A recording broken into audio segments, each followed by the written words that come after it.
The Raiders somehow extended Maxx Crosby, and it somehow caused the Bengals to just melt down. The Las Vegas Raiders took care of their guy, one of their the best players, most snaps in the league, one of the most consistent players they've had, and one of the only draft picks in recent history that have actually panned out and made, a superstar. And that is Maxx Crosby. He gets paid a ton of money because he was unhappy with the guaranteed money. They bring in Pete Carroll. They said, we want to win now. We want to build around Max. And, they gave him the money that he wanted. They took care of him. You're our D-line superstar. You take us to the motherland. And then the Bengals, who have their franchise quarterback, have their, their superstar D-lineman.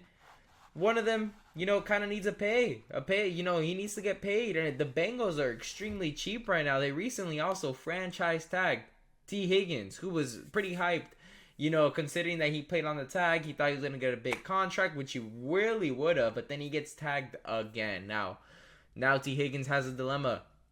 Do I want to go into the offseason and play out, possibly get hurt and hurt my, my value in the market? Or should I sit out and actually get a lot of fines like Le'Veon Bell and, just save myself for the market? He has a big dilemma to, kind of, decide between. And then the NFL sack leader here, he is due for a contract soon. He should get paid. He should get taken care of, considering that he has the most sacks in the league. And Maxx Crosby, who had, less, didn't get, just got paid a lot of money. But the Bengals just are mismanaged right now. Because you can be cheap and still stay competitive, but you're going to have to hit on your draft, your draft selections. And yes, you've hit on Jamar Chase, T. Higgins, and whatnot, but you're not taking care of them. You got to decide on who you want to take care of and who you want to trade. And the thing is, with Jamar Chase, you should have paid him before the season. Now he had a Triple Crown season, and now whatever he was demanding is definitely going to increase. T. Higgins also had a great year. That's going to increase. And now your sack leader here also needs to get taken care of because his competition is getting taken care of. So they're kind of it's like when you got a credit card bill and you're just paying little by little. You're paying the monthly minimum, the $80, but you have like 1,000 there that you need to pay off, but you're being cheap and you don't want to pay the whole thing, and then interest comes and you're paying more than you are just because you don't want to affect your actual bank account. Is basically what the Bengals are doing. When in reality, if they wanted to be managed correctly, what I think they should have done is you go out and you pay Jamar Chase.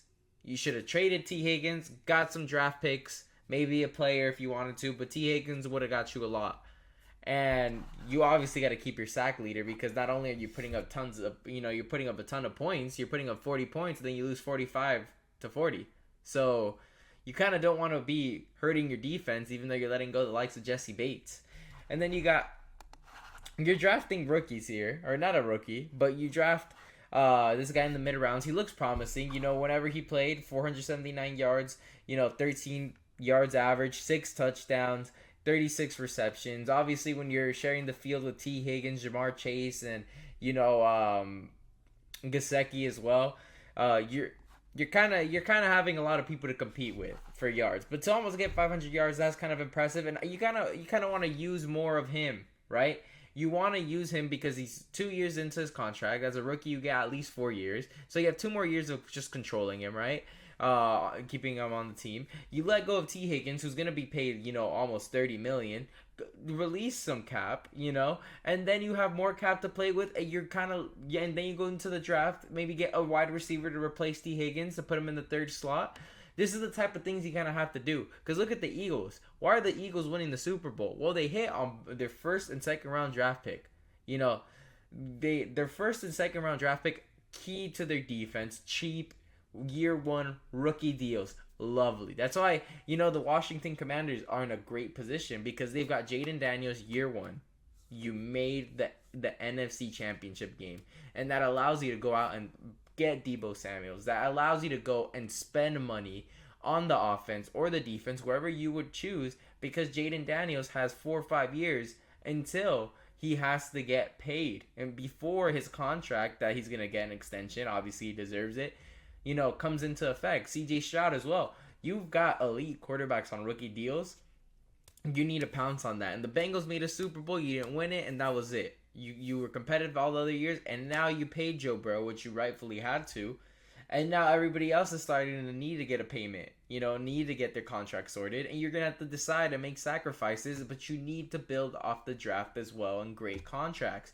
But the thing is, you're just delaying and not deciding. You got to choose between Jamar Chase and T. Higgins. You will not win a Super Bowl with both of them on the team because you're going to have a great Ferrari and then living in, in a car. You're just living in your Ferrari. You don't have a house. You're homeless. That's all you got. That's basically what you're deciding on because these guys are going to get paid a ton of money. You think they're just going to take a pay cut? No, they're not. Because they saw their best ever, one of their best offensive years, and they didn't even make the playoffs. You think these guys are going to take a pay cut if you can't even manage to get a great defense off the draft? They're like, no, we're going to go get as much money as possible if it's with you or elsewhere. So the Bengals have fumbled it with cheap ownership and bad decision making, bad drafting, bad management, and you're kind of throwing away Joe Burrow's talent. Joe Burrow's probably the best quarterback talent that I will ever see the Cincinnati Bengals have in my lifetime, and they're wasting it. And I'm not even a Bengals fan. I'm actually not a Bengals fan. I actually strongly dislike the Bengals, but it's actually just what they were supposed to do. You kind of have to build off the draft. The Eagles let go of some linebackers, corners, and they go get, some off the draft, and they end up being on the all rookie team. That's the difference. And then they make the Super Bowl, they win the Super Bowl, have the best defense. Why? Because they drafted well and they chose well. They decided to keep Jalen Carter, and Jalen Carter made insane plays against the Rams, against the Chiefs. He was an absolute unit, and they win the Super Bowl because they had great management with Howie Roseman. That's how it starts. But anyways, make sure to leave a like and subscribe for more videos. Leave a comment down below. What do you think the Bengals should have done differently? Personally, I would have paid Jamar Chase last season to avoid all the drama. I would have traded T. Higgins also last season. And I would have had Andre Yosivas here. Basically, have the workload that T. Higgins would have had because he's not a bad receiver. And then this year, you go out and draft a wide receiver because the draft class for wide receiver looks pretty stacked. But anyways, thank you guys for watching.